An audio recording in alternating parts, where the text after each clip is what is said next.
to my dentist, actually. It wasn't at the park. And I was dressed just like this, wearing white. You know, this is the way I dress in the street. You stabbed the dentist? No, so I'll tell you a story. Right? So I was at the dentist. I came out downtown San Diego. And as I was going, this guy was like yelling all this stuff at me.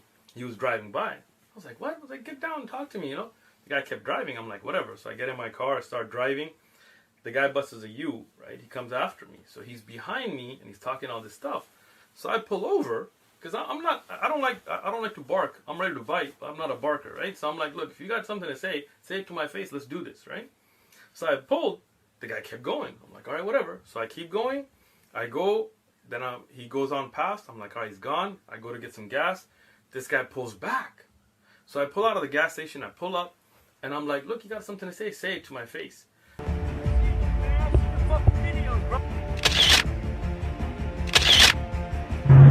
Here is the nursemaid's building. I talked to the attendant that's working inside the gas station at this moment. She did say that there was no reports made and she had not heard anything about anybody being stabbed.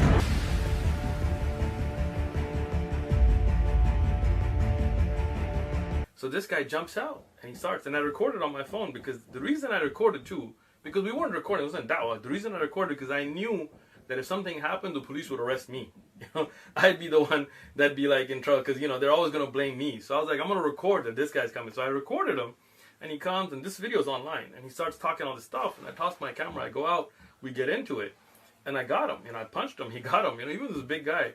And during the struggle, the guy pulls out a knife, I didn't see it, and he slices me. Instantly, alhamdulillah, I was holding his knife, you know, I was holding his hand, so he couldn't get like a good jab, but he sliced me.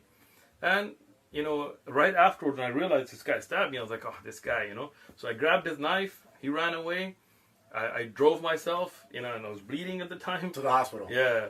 So I went to the hospital. Alhamdulillah, I gave the knife, you know, all of that to the police, because, you know, it was a stabbing, they had to call the police.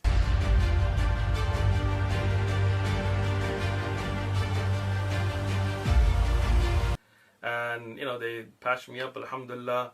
Right afterwards, from the hospital, I went to go pick up my son from school.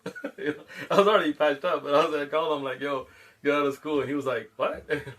And you'll see a picture he took, you know, and I got stabbed. But the picture that circulated on Twitter showing that he had been stabbed, if you've used fake blood, it doesn't darken the way normal blood does. Blood darkens and it's spread on your skin. It should be pretty dark. Look when we zoom in. I've known several people who have been stabbed and then it soaks their pants. Why? Because blood starts running down their body. Here we have no wound up top.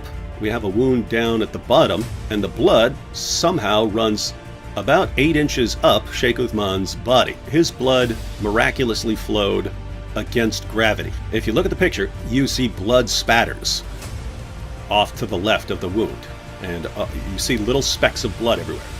The spatters come from outside blood. That does not come from soaking from inside a garment. You know, so I picked him up, came home, but I was drained, you know.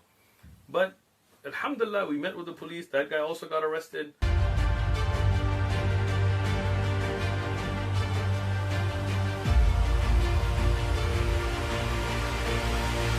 You know, a lot of people have tried to figure out, you know, timings and all of that to try to get, you know, because if it was self-defense or not? Yeah, alhamdulillah. I didn't get arrested. He did.